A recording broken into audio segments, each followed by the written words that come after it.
Hi friends, Kerala യൂണിവേഴ്സിറ്റിയുടെ കീഴിലേക്കുള്ള 4 years degree പ്രോഗ്രാമിലേക്ക് supplementary അലോട്ട്മെൻറ്റിലേക്ക് അപേക്ഷ സമർപ്പിക്കാനുള്ള അല്ലെങ്കിൽ ഓപ്ഷൻ രജിസ്റ്റർ ചെയ്യാനുള്ള ലാസ്റ്റ് ഡേറ്റ് ഇന്നാണ്. 1-ാം വർഷ ബിരുദ പ്രോഗ്രാമുകളിലേക്കുള്ള പ്രവേശനത്തിന് നിലവിൽ രജിസ്ട്രേഷൻ ചെയ്യാത്ത എല്ലാ വിദ്യാർത്ഥികൾക്കും ഇന്ന് വരെ പുതുതായി രജിസ്ട്രേഷൻ നടത്താവുന്നതാണ്. പുതുതായി രജിസ്റ്റർ ചെയ്യുന്നതിന് മുൻപായി നിർദ്ദേശങ്ങൾ കൃത്യമായി നിങ്ങൾ വായിച്ചു നോക്കിയിരിക്കണം, വിട്ടുപോകരുത്. നിലവിൽ അലോട്ട്മെൻറ്റ് ലഭിക്കാത്ത വിദ്യാർത്ഥികൾ പുതുതായി ഓപ്ഷൻ നൽകിയാൽ അവർ പ്രൊഫൈലിൽ മുൻപ് നൽകിയ ഓപ്ഷനുകൾ ക്യാൻസൽ ആകുന്നതാണെന്ന് പ്രത്യേകം ശ്രദ്ധിക്കണം. പുതുതായി നൽകിയ ഓപ്ഷനുകൾ മാത്രമേ തുടർന്നുള്ള സപ്ലിമെൻ്ററി അലോട്ട്മെൻറ്റിലേക്ക് പരിഗണിക്കുകയുള്ളൂ.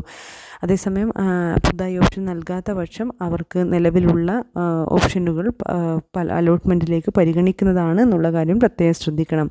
നിലവിൽ രജിസ്ട്രേഷനുള്ള എല്ലാവർക്കും പുതിയ ഓപ്ഷനുകൾ ചേർക്കൽ, റീവാലുവേഷൻ, ഗ്രേസ് മാർക്ക് ഉൾപ്പെടുത്തൽ ഇതെല്ലാം ചെയ്യാവുന്നതാണ്. എന്തായാലും ഇതെല്ലാം ചെയ്യാനുള്ള last chance, last time date ഇന്നാണ്. കേരള യൂണിവേഴ്സിറ്റി കീഴിൽ പ്രത്യേകം ശ്രദ്ധിക്കുക. സുഹൃത്തുക്കളെയും ഓർമ്മിപ്പിക്കുക ഇക്കാര്യം.